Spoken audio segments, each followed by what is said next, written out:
guys, welcome to Meta Slayers.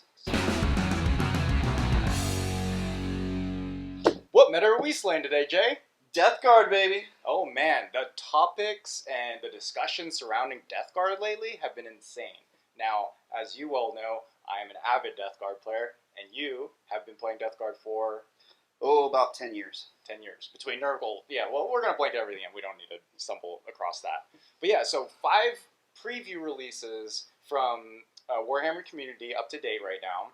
And they have been very, very interesting, to say the least.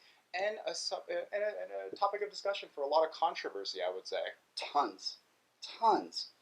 Death Guard. So, very much cool artwork being released. Really appreciate that from GW.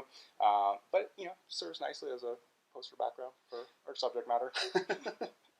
No, Yeah. but really, the artwork's been badass. They have not disappointed lately. No, not at all. That's for sure. So in our own order of least interesting to most interesting, we're going to start with Remorseless. Sounds good to me. So just a quick recap.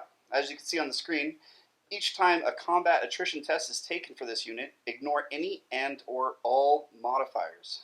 Relevant because as MSUs are more prevalent in running Death Guard, in Plague Marines more specifically, it is possible to break a very small unit of 5. You could even fail morale and your attrition tests on like a squad of 3 Blight Haulers. That's insane when that happens. That's so crazy, and it sucks. Yeah. It really sucks. So cool rule, but yeah, okay, cool rule. Not Cool. much more to really say or knock about it. I would say it puts it about on keel with No Fear. Right, yeah. Yeah. Getting to reroll Getting to reroll Yeah. or just no penalties. Right. I think that's pretty even footing. Fair enough. Next up, Viscous Death. Yes, viscous, not vicious. Viscous. Sticky death. It's okay if you say vicious. It's the Nurgle names, man. They just get into you. I don't think viscous is a word. Sticky.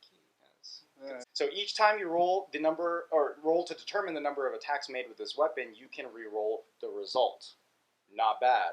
And mind you, so for those that are not caught up on this is an ability that gets put onto one of your characters. It has to be a character and a plague weapon? No. No. Doesn't have to be a plague weapon. Right. Just So- roll the number of attacks. I mean, if you had a hand flamer, it Right. would still work. Right. Don't use it on a hand flamer. So what do you think about this one, Jay? Well, have you seen the character with the new double plague spewer? Yes.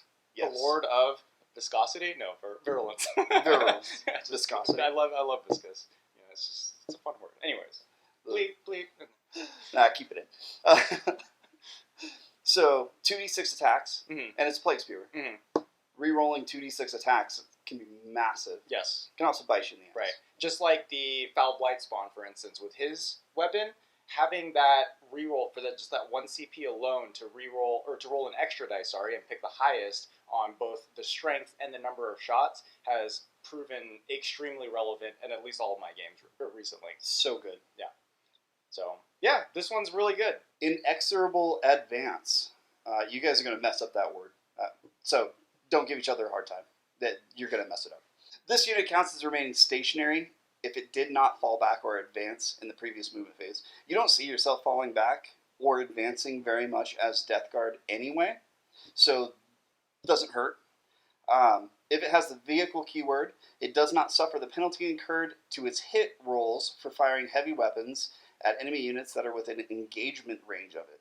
So that whole -1 to hit, not a problem. Mm-hmm. No, I really like this one because naturally, as a new book drops, you get worried, especially for your army. Am I going to suffer penalty? No, you're probably not, considering the 9th rules have changed in general for vehicles. Right. But you never know. You never know what's going to happen. But yeah, this basically just made Death Guard Ultramarines to some degree, situationally, when you need it. Right. And then if it's infantry, you can ignore any and all modifiers to its move characteristic, advance rolls, and charge rolls. Blast craters, baby. Forests. There's no slowing you down now. Nope. You want that charge? You get it. I mean, it's an inexorable advance. You just keep on trucking forward. Malicious Volleys. Now, this one's exciting for a number of reasons, but instead of following the normal rules for rapid-fire weapons, models in this unit shooting rapid-fire bolt Bolt weapons is important because when I first glanced over it, I was like, "Ooh, plasma!" No. They may make double the number of attacks if any of the following apply. You're within half range. You're an infantry and remain stationary. Ooh, we'll come back to that. They're a Terminator. Rapid fire bolt weapon is any bolt weapon with the rapid fire type or profile. I can't wait. Terminators are already going to be buffed. I mean, it's already a known fact that Terminators going to 3 wounds alone. Can you even find them in store? No. Remain stationary. That combos with Inexorable Advance. So no matter if you move or not, you are getting that rapid fire bonus. That is massive. I would agree. This certainly begs the question on, for me personally, running Bolter Marines. So mind you, where I've been having a lot of fun and success with my Death Guard armies lately, or my lists, have been full-blown melee Plague Marines. Now, there's a bit of a sacrifice, of course. I mean, bolters, I can't deny it. Bolters have come into complete relevance when I had to knock one guy off an objective or lick one wound off.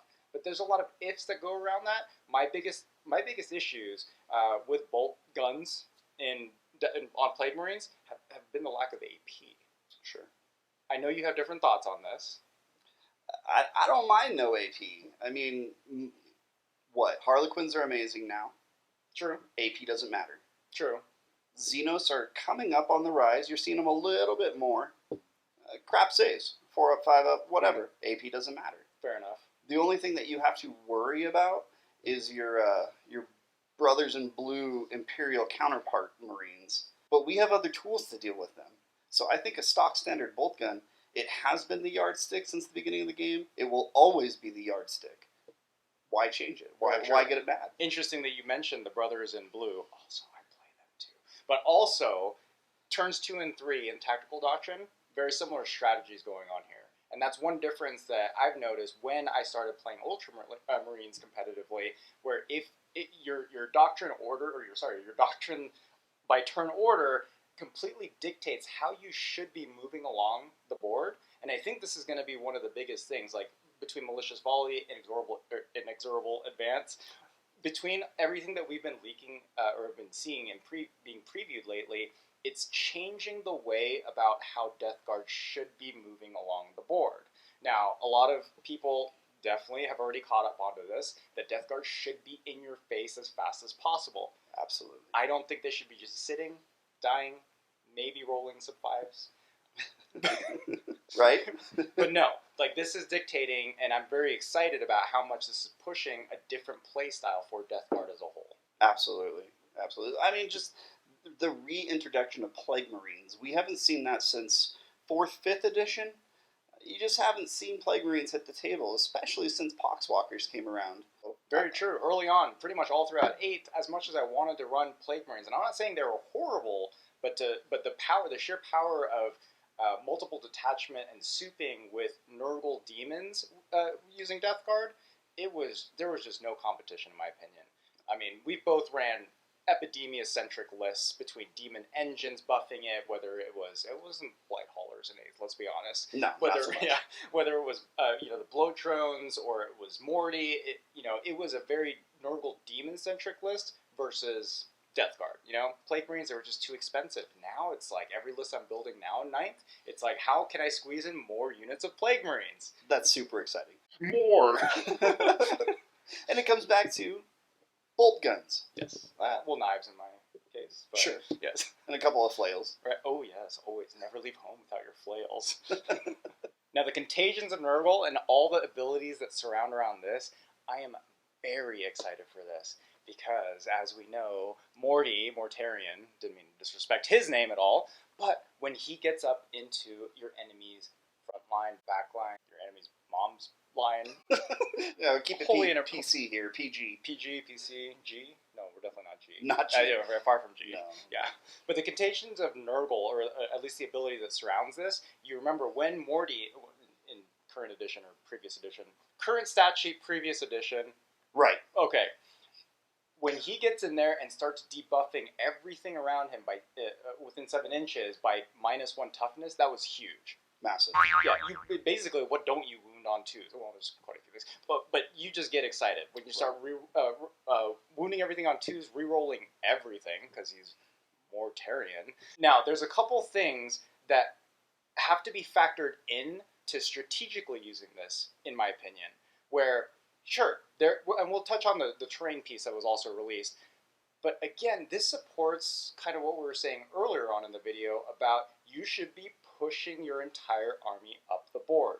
By the time turn 3 kicks in, if you're not in the middle of the board, at least you kind of suffer. Yeah, you know? You should be in the thick of it. You kind of deserve the L. Right. You know? Yeah, if you're not getting board coverage, and there's so many secondaries that are really also support Death Guard rolling up the board, but you really have to take advantage of that 6 inches. Now with with strategic reserves on top of it, you could easily hammer and anvil your opponent by getting your Terminators into their back line once they leave a gap, and then your front line's met in the middle. Now you have 6 to 9 inches, depending on what turn this all goes down, of massive debuffs. Absolutely. I mean, you have overlapping bubbles Right. at that point. Now, what would the bolters be doing, right? So that would certainly add to bolters being viable for Plague Marines, undoubtedly. Now they're doing rapid fire 2 shots because they're within proximity, in preparation of getting set up for their own charge. Absolutely. That's a lot of stuff happening. That's a ton of stuff happening. A lot of stuff. All at one time. Right. Primaris, cool. Wounding you on 3s. You want to do the grenade strat. My favorite. The grenade strat, I think you can make them wound on 2s. Because it's -1 toughness buff, and then you can do Veterans of the Long War, +1 to wound. So now you're doing mortal wounds on top of wounding on 2s? That sounds crazy. Rerolling 1s. Yes. Because they are plague. Yes. God forbid Morty's in there, or whoever else with Arch Contaminator, you're re-rolling everything. Everything. On top of them eating mortal wounds. That's gross. That's Nurgle. Yes. There's nothing to not be excited about this one. No, I mean, it's just good. Now, the Miasmic Malignifier... Nailed it. Nailed it! Gorgeous terrain piece. Amazing. Now, I have not had that much experience running terrain in competitive 40k. As you all know, terrain costs points. It does. Where do you think this is going to land, Jay? If I had to ballpark it, somewhere between 100 and 120. Yeah, that's costly. I mean, I get the whole purpose of it. Let's just go straight competitive right now. Forget how cool this model looks and the fact that we'll both buy them. And yeah, I can't wait. We should have a mini painting competition.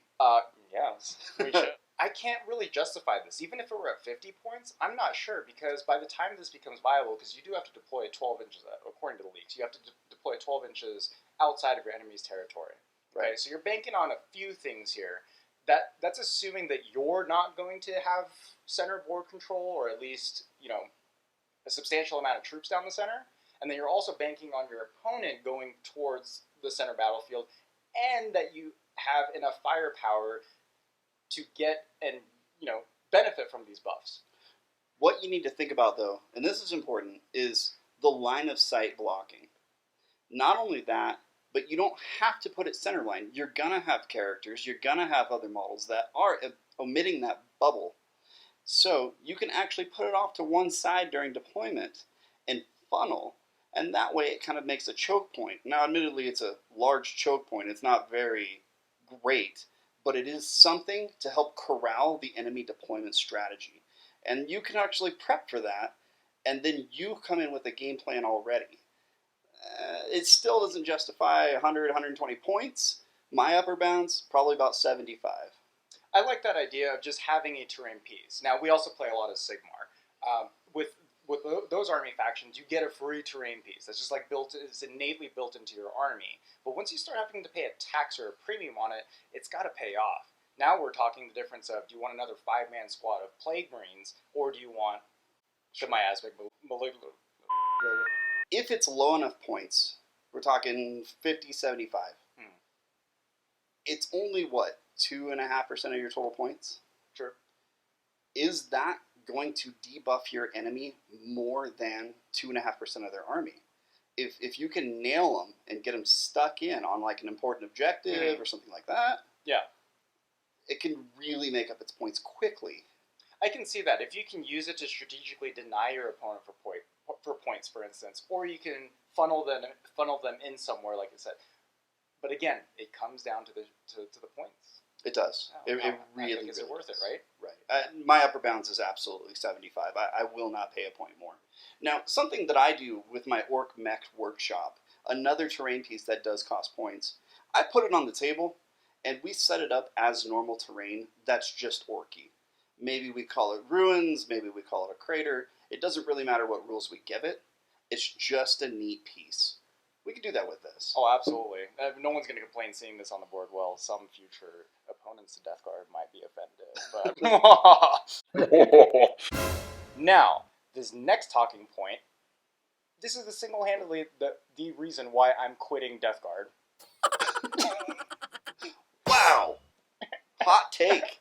Hot take. In all seriousness, this has arguably been the most controversial source of discussion, point of discussion, in all of 9th edition.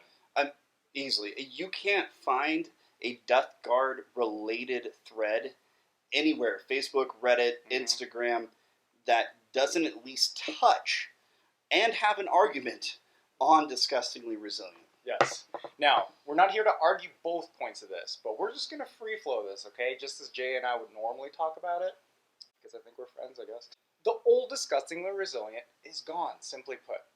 We're adapting. Yeah, we have to live without it. So, majority of things that I've seen is the comparison between 1 wound with a feel no pain, Plague Marines, or 2 wounds with no feel no pain. And that's how it should be argued. Yes, there are fundamental differences that cannot be shifted. Does this -1 reduction in damage, are they worse against single, small arms fire? Absolutely. There's no contest. No, there's not an argument there. Because 2 wound Plague Marines just do not exist right now, so we're not here to discuss the semantics behind that nonsensical argument. Against 2 damage, hands down, it is a buff, okay? And there's going to be a lot more 2 damage weapons flooding the fields of Warhammer 9th edition. You have to combat the Imperial Marines with their 2 wounds. You Heavy have intercessors. to bring them. Heavy intercessors. Basic tactical Marines that are now 2 wounds. Right. That's massive. Yep. So you have to bring some 2 damage attacks. Right. And it certainly gets hairy when we start going to 3 damage and 4 damage. Again, not here to run down the math.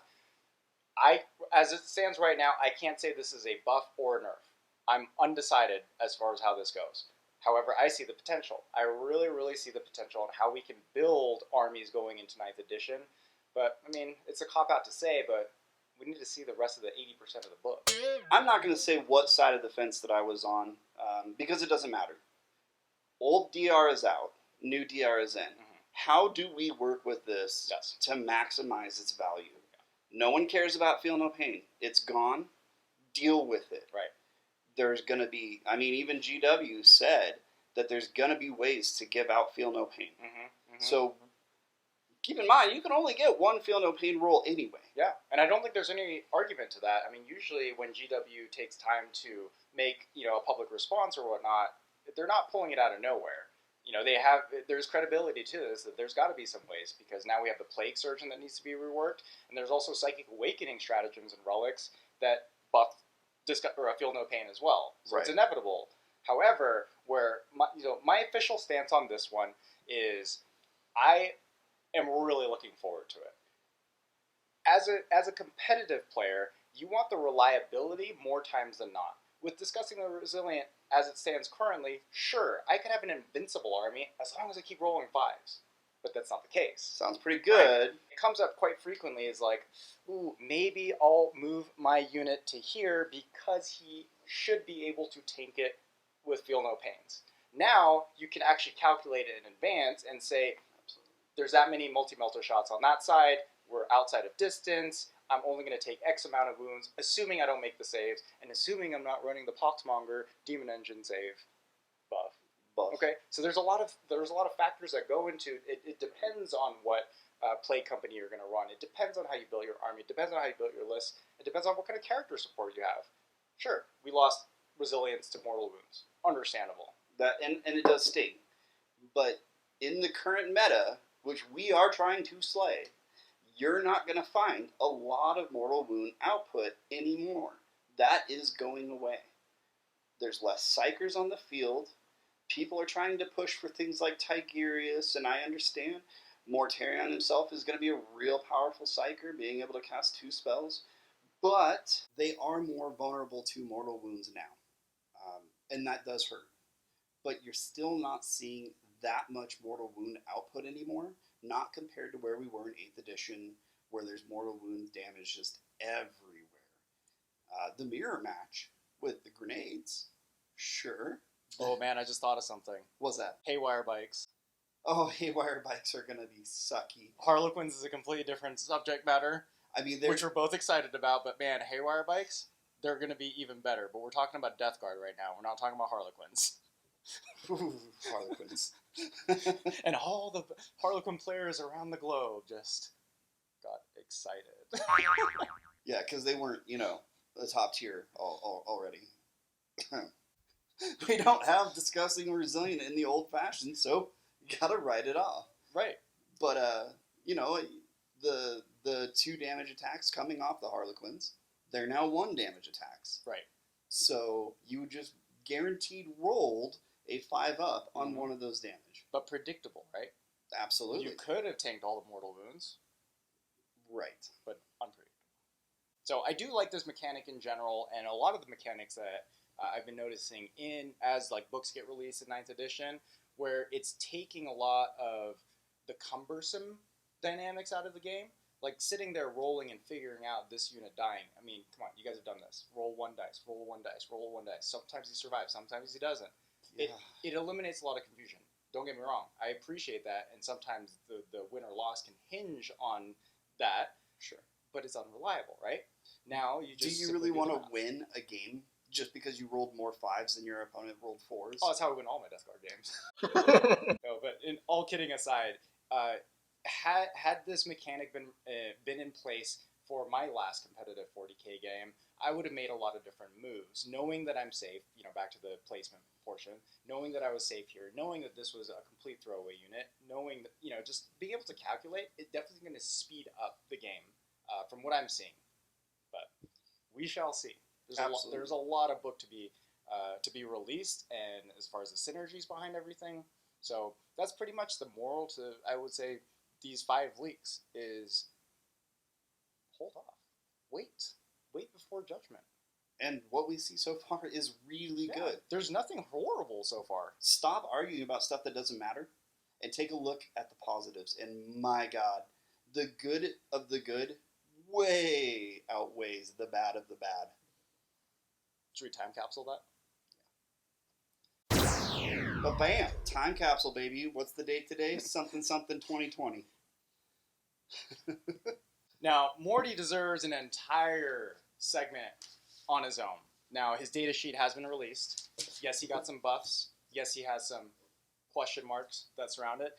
He's shrouded in a shroud of mystery still.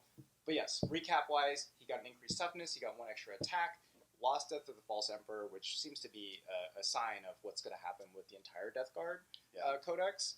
But overall, points remaining the same, that's pretty big. Well, transitively, with all the other points going up in the game, barring a couple of, exclusions like Terminators and whatnot, transitively, that is a points reduction. Yes. Same thing happened for however many other units. Actually, Plague Marines, I think, shook out like that too, where it was a very minor adjustment from 8th to 9th, which made them extremely viable. I believe it was only about a 12% increase, if that. Right, whereas everybody else went up 30%. Right. So that's pretty good. So now let's talk about how we're going to build our own armies. Now, we both played Nurgle, we both played Death Guard, but we have some differences in how our lists look. How they've looked in 8th, previous editions, current edition, future editions, whatever it might be. So, Jay, do the honors. What are you gathering from everything so far? So, this is a hot take, and this is a big leap of faith. I want to run a Poxwalker army. Oof. I know that it does not combo with Disgusting Resilient, but I have faith. I have faith that GW will do Poxwalkers right and give them some kind of invuln, not take away their feel no pain, do something to keep them a viable threat. How good would an invul be on that? That would even be better than a 5-up Feel No Pain if it translated to a 5-up invul. It could be in some situations, yeah. Right? Yeah. But think about this. 120 Poxwalkers at their current points, 840 points. Mm-hmm. That leaves me room for tanks. Mm-hmm. That leaves me room for Mortarion, who, as he stands right now, I can't live without him. He's going to be in 90% of my Death Guard list. That's where we disagree. Well, keep in mind, I have about 10,000 points of Death Guard. Yeah. And he's still going to be, like, where do I build my list around Mortarion? Nice. He's just too good. At this point, I guess I'm kind of a heretic when it comes to Mortarion, but you know what? It is what it is. Well, I mean, his only bane is Drago. That's a little nerd lore thing. But yeah, Poxwalkers, couple of vehicles, some small characters, Mortarion, 2,000 points. I've got 120 Poxwalkers to be an answer for all of your bullets. I'm going to go bodies over bullets on this one. I actually really like that. So the more and more I would be thinking about that, just even running 6 squads of 20 Poxwalkers in general. And I have this conversation with several people, especially when I'm going up against like Horde armies in 40k, which aren't as prominent as before. Interestingly. No, that Cadian list that had a bajillion infantry is gone. Where's it been? Yeah, like toughness 3, toughness 4. I guess it doesn't really matter when we're talking on just plain wound scales. There's armies that I've come across where I just simply don't have enough knives or bullets to take down the entire army. Now, granted, tabling isn't the only way, and it's definitely not the way to win. However, that's a lot of stuff to chew through. Especially if Poxwalkers, like you're saying, get some kind of invul, like a 5-up invul. What do you think, 5-up or 6-up? I'd be happy with 6-up, to be honest. I'd be okay with 6-up. Pick one for the time capsule. I'm going to go with 6-up invul. 6-up invul. Time caps. It keeps them right on even keel with some 6-up discussing resilient. Right. And I'm fine with that, to be honest. I do think 5-up would be a little bit much, considering they have the damage mitigation as well. So I don't think they're going to have the new discussing and resilient rule of -1 damage, but it wouldn't matter anyway because they're 1-wound models. Right. But if they did gain an invuln, I mean, I'd be very happy with 5-up. I'd be willing to go up to 8 or 9 points if it's a 5-up. If it's a 6-up, I'm fine with 8 points. I mean, it's only adding 120 points, so that's 960. I still have 1040 to play with for the rest of my list. It's not bad. So you have 120 bodies that don't take any kind of morale whatsoever because they're just flat fearless. Any kind of defensive measure, a Feel No Pain, an invuln, it doesn't make a difference because that's enough mitigation to keep them on objectives, and we play an objective-based game. We're not trying to kill each other. It's kind of a slap and tickle fight, really, but it's navigating objectives. Did you think we were going to burst out into like a slapping and tickling each other segment? Short answer, yes. So what about you? Well, the way I've been leaning towards, and unfortunately, I'm becoming a Morty believer again. I'm inching my way over there. He's just died too many times, man. But anyways, I'm traumatized. Let that be a known factor.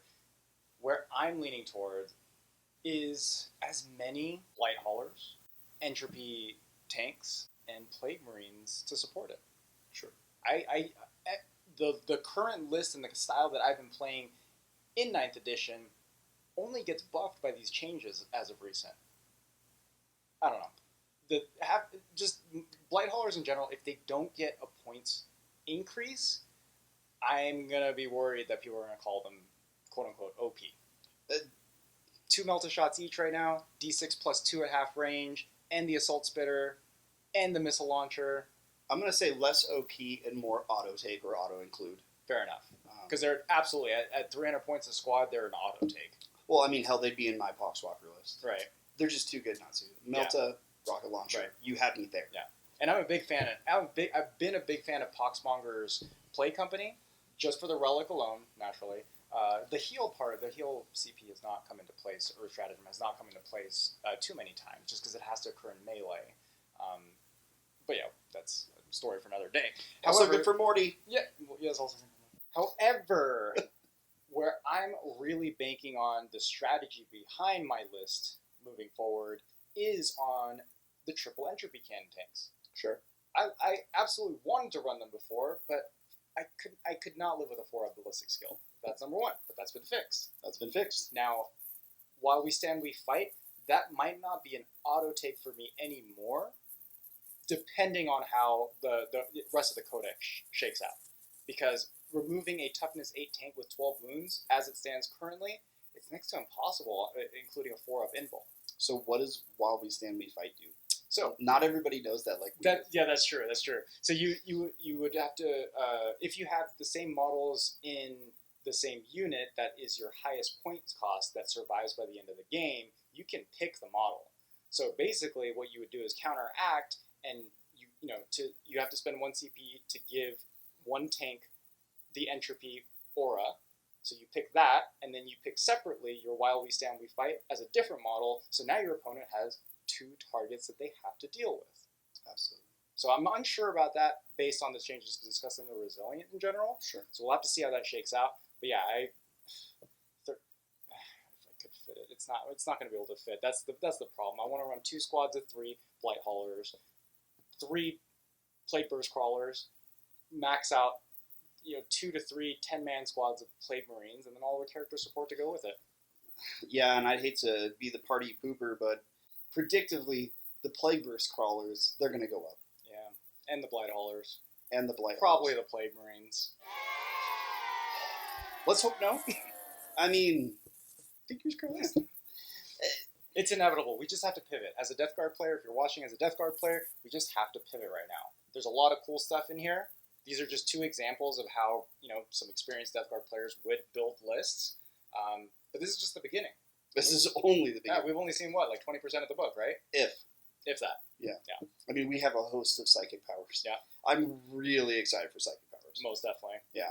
I feel like they're going to be game changers in a current meta where psychic powers just aren't that relevant, let alone prevalent. Sure. So I'm really excited to see what they bring to the table, and hopefully we get some spoilers, leaks.